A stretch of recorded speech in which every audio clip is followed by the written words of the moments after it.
Selamat pagi kepada doktor dan rakan-rakan sekalian. Kami dari Kumpulan 9 ingin membentangkan hasil berkajian kami iaitu kontak sosial trust pemufakatan kaum. Apakah yang dimaksudkan dengan kontak sosial?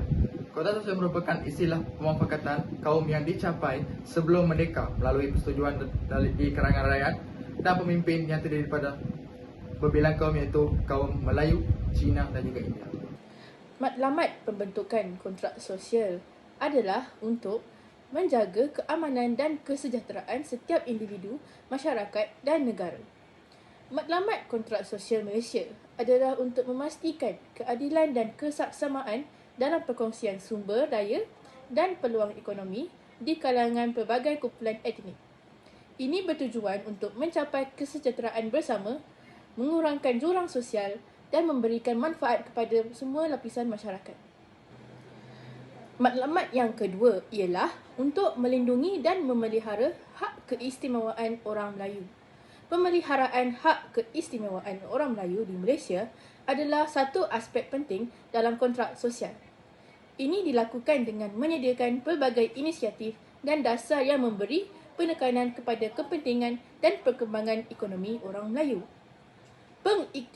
Pengiktirafan ini bertujuan untuk memastikan kesaksamaan peluang dan untuk mengimbangi sejarah serta keperluan sosioekonomi kumpulan ini dalam kerangka masyarakat yang berbilang kaum di Malaysia.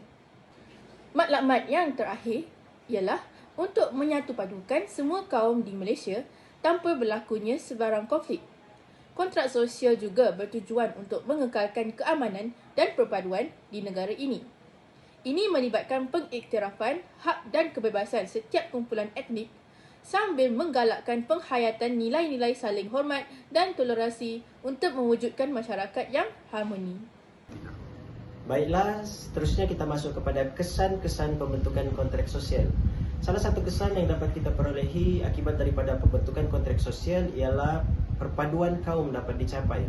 Hal ini dikatakan demikian kerana sekiranya perpaduan dalam negara kita dapat dicapai, ianya dapat membantu kita dan negara untuk menangkis sebarang bentuk penjajahan baru yang disebarkan oleh negara-negara luar. Sebagai contoh, penjajahan ataupun penyebaran ideologi. Kesan yang seterusnya ialah masyarakat majmuk di dalam negara kita dapat hidup dalam keadaan yang aman dan damai. Seperti kita sedia maklum, negara kita mempunyai 3 kaum yang utama, iaitu Melayu, Cina dan juga India. Serta banyak lagi kaum-kaum lain yang berada khususnya di negeri Sabah dan Sarawak. Sekiranya negara kita mengamalkan sikap saling toleransi dan juga menghormati kepercayaan adat dan juga budaya kaum-kaum lain yang berada dalam negara kita, ianya seterusnya dapat mewujudkan sebuah negara yang berada dalam keadaan yang aman dan damai. Kesan yang ketiga pula ialah kestabilan politik dapat dicapai. Hal ini dikatakan demikian kerana sekiranya negara kita berada dalam keadaan yang aman dan damai, ianya dapat membantu dalam mengelakkan segala bentuk krisis seperti yang kita dapat lihat keadaan yang berlaku kepada negara kita sebelum ini, iaitu rusuhan kaum yang berlaku pada 13 Mei 1969 yang menyebabkan banyak jiwa-jiwa, ramai orang yang kehilangan jiwa kerana berlakunya rusuhan antara kaum yang menyebabkan negara kita menjadi tunggang langgang dan berada dalam keadaan yang huru-hara. Sebab pembentukan kontrak sosial di Malaysia adalah kemerdekaan bersyarat yang ditawarkan oleh kerajaan British. Tanpa kontrak sosial, mungkin kita tidak dapat mencapai kemerdekaan pada tahun 1957 kerana pihak British ketika itu menjadikan pemufakatan itu sebagai prasyarat. Kontrak sosial adalah anak kunci kepada hubungan kaum sebagaimana yang termaktub dalam perlembagaan. Kontrak sosial juga asas kepada sistem pemerintahan yang menjadikan kita negara demokrasi berparlimen, raja berperlembagaan dengan konsep negeri dan persekutuan. Selain itu, sebab pembentukan kontrak sosial yang kedua adalah pembentukan perlembagaan. Perlembagaan persekutuan diwujudkan hasil daripada kontrak sosial yang dilahirkan daripada pemufakatan pelbagai kaum di negara ini. Perlembagaan itulah juga yang mentarifkan negara kita serta menentukan sifat bangsa dan negara Malaysia. Sebab pembentukan kontrak sosial yang ketiga ialah isu hak kerakyatan.